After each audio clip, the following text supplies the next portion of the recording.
Hi, welcome back to the Sing Confidently, Live Creatively podcast. Estelle here. How are you? I'm a singer, actor, vocal coach, I forgot to say, here to help you build confidence as a singer and really start to do what you want to do, which is to be performing and singing and going to auditions and singing live and doing the things that maybe you're already doing, but you want to really feel certain and strong and confident in your voice. And today I want to talk to you about what really matters and what really is important and like where it all starts. If you're wanting to truly build confidence as a singer and performer, if you're really wanting to not just like build confidence, because like that's like, okay, sure, build confidence, but how to like where to start in order for you to really be able to go to an audition and feel so sure in your voice that you know that even though because life and physiology like even though things are not going to go exactly as you practice them per se, almost never, but you trust your voice and know enough to know that you'll be able to figure something out, right? That's really the level of confidence that I'm talking. I'm not talking about like, oh, I know every, like, I don't know every single time that every single thing is going to work out exactly how I planned when I'm going to an audition. I'll tell you guys right now, I did an audition a couple days ago and it was so good. I actually got my first dance callback ever for a regional theater, for a regional musical theater production. I've gotten callbacks for other things, but not for a regional musical theater professional production. So this was, and it was a huge deal for me because, yeah, because it was the first of that, but also because I felt so good in that audition. And I've had auditions like this before, but obviously this had a really great outcome.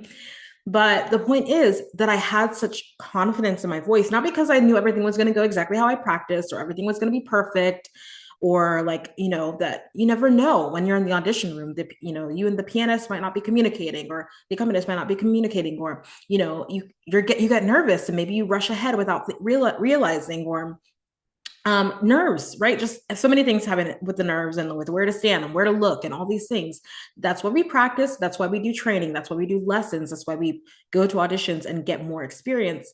But at the end of the day, it really is the trust in your voice and knowing that when you go to open your mouth to sing in that audition or in that live performance, in that open mic night. I also did an open mic night. Was it last week as well? And same thing, I opened my mouth and I sang, and I knew that it was not going to go the way I envisioned it in my head in either the audition or the open mic night.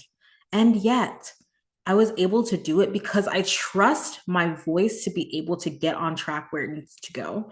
Even if it gets off track, even if I mess up here or there, even if something happens that's out of my control, I trust that my voice is able to figure something out. I know that, oh, even if I feel a little bit unsteady in this part of my voice, I can figure out how to make sure that I'm mixing and coordinating correctly here. How do I know that? How can I do that? Right? Because I've trained, because I've practiced, because I've put in the work, but also because of these things I want to share with you of where to start when it comes to building confidence as a singer and a performer. This is what I work on with my students all the time. And this is where it is. Like this is where it is. This is how you learn to trust yourself and have the courage um, to put yourself out there and then build confidence over time. It starts with this thing. This is what I really work with students on without them even necessarily realizing it.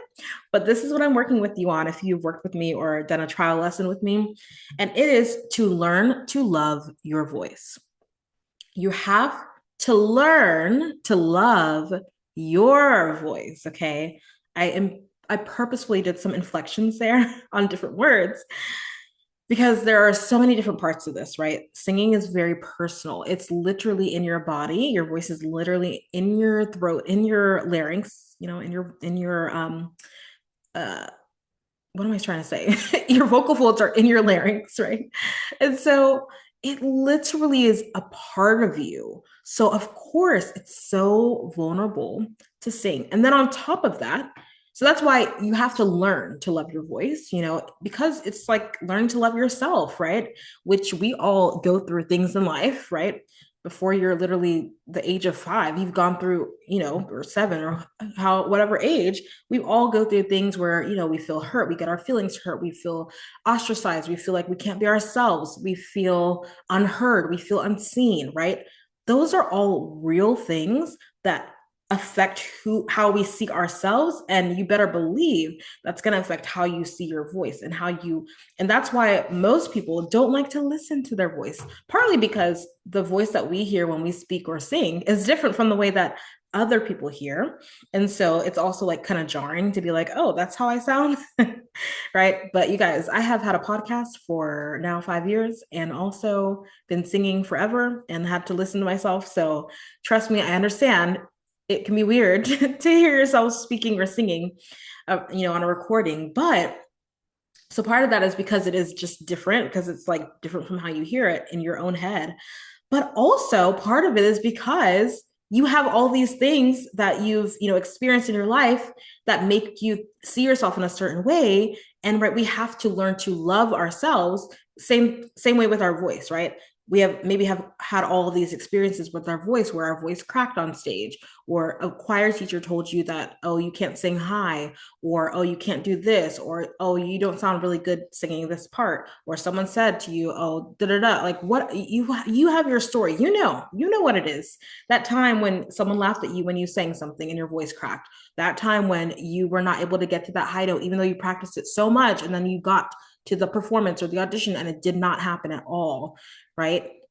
We've all had those moments, and those things kind of like kick us down a little bit, take us down a peg a little bit every time, and make us feel like, oh, something is wrong with our voice, right? Something is wrong with us, or we're not good enough vocally. Just like all those things that happen to us as humans make us feel like, oh, maybe I'm not good enough as a person, or lack of worthiness, right? Sets in. Not to get too deep, but it is that deep actually. So we have to realize that it's a process of learning, right? That's why I emphasize learn to love your voice, right? So it's learning, because we have to unlearn so many thoughts and beliefs that we have about our voice, just like we have to unlearn so many thoughts and beliefs we have about ourselves because of what we've all gone through as human beings. I hope that that makes sense, right? This is a universal experience as humans, that we are going to go through things, period, end of story, that make us feel like, oh, maybe I'm not good enough, or I can't do this, or I feel unseen, I feel unheard, da da da da. I don't like myself because of this. And so personally, I can tell you that as a believer, like experiencing God and having a relationship with God has been the single most important thing for me as a human and also as a singer, because it helps me realize that like I can love myself because God loves me, and I can love my voice because God gave me this voice and he loves it too. Right. And so for me personally, that faith and that my relationship with God and through Jesus has really, really impacted that ability to learn to love myself and learn to love my voice. My gosh, say that 5 times fast, to learn to love my voice. But for you, that's something that you have to confront. You have to confront that it's a learning process, just like it is a process to learn to love and accept yourself. Same thing with your voice. So it's learning. And then, of course, the love part, right? So learning to love your voice, right? So I said learning to love and accept, because those things are kind of like go hand in hand. But I do think that acceptance comes first. Acceptance is like that acknowledgement that, okay, this is where I am. Okay, this is where I am. This is what's happened. This is what's going on currently. This is kind of like where we start in voice lessons of like, okay, this is where we are. This is our baseline, right? This is where we are with your voice. And guess what? Because you better believe from the first lesson with me, even from my trial lessons, I'm going to point out something really good that I hear, because I can guarantee you I will hear something that is positive in your voice. Okay. I'm just that kind of person. I'm that kind of voice teacher. If you want a voice teacher who's going to tear you down and only tear you down, I'm not that girl. Okay. I'm going to show you the things that are going well, because we need to reinforce the positive things in order for those things to become even more repetitive, even more consistent. And then we want to shift the things that aren't going so well in order to make sure that they are getting to that level of being consistently going well in the voice. I hope that makes sense. So that is why I will always start with positive reinforcement, not because I'm trying to just like, blow, what's the term that I'm looking for? Like puff you up. I'm not just trying to like boost your ego for no reason. No. I'm calling out the things that are going well, because we have to notice the things that are going well in order for us to accept our voices where they are, right? So I always start with that. And then we're going to figure out the things that are not going well. Absolutely. Right. I'm here for that too. But I'm not just going to tear you down and be like, oh, this isn't happening. We got to fix this, fix this, fix this. All these things are not working. How is that helpful? It's not. No, I'm not that coach for you. If that's what you want, you never work with me. But if you want someone who's going to give you the like help you to see the things that are going well in your voice, that is who I am. So learning to love your voice, right? I think it does start with that acceptance part of like accepting this is where I am. These are some good things. And also, here are some things that aren't working. We got to get to that baseline of acceptance of all parts, right? All the things. And so from that acceptance part, you can start to notice the things that are really going well and appreciate that. And you can even appreciate that, oh man, I always kind of get a little off in my tone whenever I try to do a riff. Like I kind of get a little pitchy there, but you know what? It's okay. Like I still love my voice because she's trying, right? I kind of talk about my voice in like third person a little bit sometimes, even though she's a part of me. But I'm like, yeah, my girl, like my voice, she's doing a great job. She's trying, she's doing her best, and I love her for it. You kind of have to like take some of the heaviness away and be like, you know what? She's doing her best. She's trying. And you can accept the fact that there are good things that are happening. There are maybe not so great things that are happening, even maybe sometimes even unhealthy things, harmful things happening vocally that we definitely want to shift. And also, you can start to appreciate the fact that, you know what, I do keep cracking on that note, but I'm trying. My voice is really trying, and I love that. And then, so we can get to that place of loving your voice, right? Starting with acceptance. So that's how I like to work. And one thing that I really like to do when it comes to this love part is that I encourage my students to listen to themselves, right? To appreciate what is working, and then also to notice the things that they want to work on, one of each. So one thing that is working, one thing that you want to work on. That's typically like how I like to start with students. So that way they are learning to accept and even to love their voice, right? So listening to yourself, that's like such a key. The students who do this, I'm telling you guys, I'm telling you from personal experience, I've done this myself. I've been a singer for years and years. When you record yourself and you listen back to yourself and you utilize the technology that we have for good, oh my goodness, you are going to see changes in your voice, hear changes in your voice, okay? It's gonna happen. If you ask yourself the right questions, which is number one, what is going well? What is one thing that's working well that I wanna continue and reinforce? And number two, what is not working well and what can I do to adjust it, right? Focus on one thing at a time for each of those questions, and that way you won't be overwhelmed. This is how we continue to grow, you guys, okay? So if you don't take anything from me, make sure you do that. Go record yourself and listen back to it. It's going to help you to learn to accept your voice as well as to love your voice eventually. And then the last part of this statement, learn to love your voice. I emphasize your because I like to emphasize the fact that we all have unique voices, and our voices, not only as musicians who use our voice as our instruments, we are just so special. Because not only is our voice unique to each and every one of us, right? In a way that like one guitar is not really necessarily unique to another guitar if they're made by the same. Obviously, like there will be some like tiny differences, but it's like it can be vastly different from voice to voice, right? Body to body, person to person. We are so unique, and so our voices are so unique. But not only that, but from day to day, even hour to hour, your voice can sound different because it's in our bodies. And our bodies have so many things going on with them physiologically that are going to affect our voice, whether it's how much sleep you got, what you ate, what you drank, how much water you're drinking, whether you're moving your body, whether you have, whether you have just recently sung a bunch of songs and like or gone to scream at a concert. Like it's going to be all these things are going to be drastically or even minimally affecting your voice in one way or another. And 1 hour at like 12 o'clock in the afternoon, you could have warmed up your voice and your voice is feeling great, and then you eat lunch and maybe you ate something that is causing a lot of like acid reflux or like a lot of mucus production, and now at 2 o'clock voice is not sounding the way it sounded before, right? And so that's how quickly our voices can change. So I specifically like to emphasize learn to love your voice because I want you to know and realize and think about the fact that your voice is unique to you. And if you are constantly, listen to me, you guys, listen to me carefully. And I say this with love, and I say this with understanding because I also relate and I empathize. But if you're constantly comparing your unique voice to singers who you're listening to, their songs and their albums and whatnot, and they have auto tune, okay, and they have all these things going on with their voices, and you're comparing, I'm sorry, that's not going to work to help you to get better. It's just not going to help you. It's not helpful. It doesn't mean that you can't learn from them, that you can't try to, hit those notes, da, da, da. But if you're comparing in a negative way, you're not acknowledging the fact that they have auto tune, that they've worked with coaches for years and years, most of them, that they have done X, Y, or Z thing, to get that sound.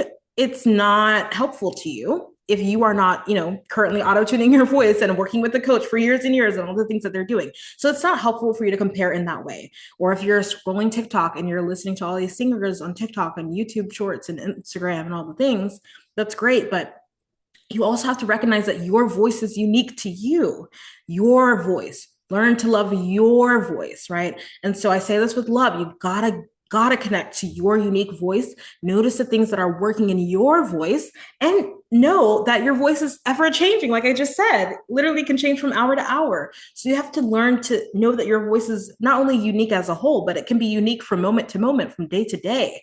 And you have to be able to accept that.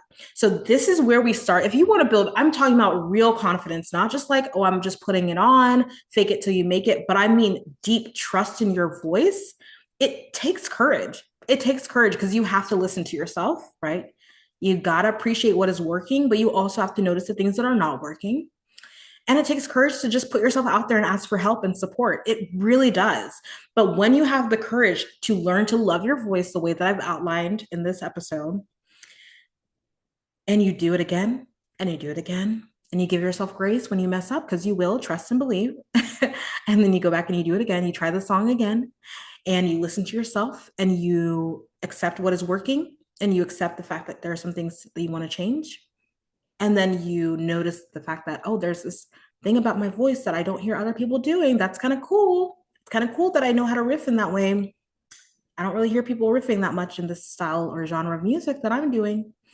Oh, it's kind of cool that I know how to, that I'm able to go from this note to this note, jumping. It's like a pretty big jump and I didn't crack at all. That's kind of cool. Oh, it's kind of cool that I know how to yodel. I know how to flip in this way, right to head voice without there's this like intentional break in my voice and it sounds kind of cool in the folk music. That's kind of unique, right? I don't know, whatever it is. Oh, I just have a unique sound. My tone is kind of cool on this particular note. I really like it. These are the things you can start to notice. And when you have the courage to actually listen to your voice and not only compare your voice to other people, but listen to your unique voice and accept the things that are working and even start to love the fact that your voice is trying and you're really trying, then you're going to be able to learn to love your voice. You're going to be able to learn to love your voice. And you're going to build confidence as a singer and a performer. And I would love to help you with this, you guys. I'm here for you. If you want to grab a trial lesson, you can go to my show notes below, wherever you're listening. You can go to creativelybyestelle.com/studio and try a free trial lesson. They are free right now. They might not be free forever, but they're free right now because I want to make sure that I help you guys. I want to support you however I can. And if after the trial lesson, you decide that I'm your girl, I'm your coach, and you want to work with me, amazing. I would love to. I have different packages now. So I'm no longer doing drop-in lessons because I realize that does not help you guys if you're just dropping in once every 2 months. Like, no. So you have to do a minimum of 3 months. You can do 6 months, you can do 12 months. It's up to you. Working with me, it could be once a month, it can be twice a month, it can be 4 times a month. Totally up to you and your speed. But that is what comes after the trial lesson. But we can do a trial together and you can see if you're vibing with me, if you believe we can work together and if you think that I can get you to your goal as a singer and a performer, I want you to take that courageous action step today. Okay. And book your trial lesson. I would love to work with you, but really, really, even if you're not ready for that, have the courage to record yourself and listen back to yourself today. I think that's a great place to start. If you're struggling with learning to love and accept your unique voice, listen to yourself sing something. It can be 2 lines of a song, doesn't matter. And listen back. What do you like? One thing you liked, and one thing that you might want to adjust. And then have a little bit more courage and come and book a trial lesson with me, and we can work on that thing that you want to adjust. Okay. I'm here for you guys. You know, I am. I'll see you in the next episode or talk to you in the next episode. Have an amazing day, and I'll talk to you later. Thank you so much for listening to today's episode and to this show. I'm so in awe of you for being here and showing up for your creative gifts. That takes courage. Don't forget to join the performing arts community on Facebook for support and inspiration as you continue on your journey. If this episode helped or inspired you in any way, please leave a review on Apple Podcasts and share it with someone. It means so much. Thank you again, and don't forget to keep singing, acting, dancing, performing, and living creatively. Talk to you next time.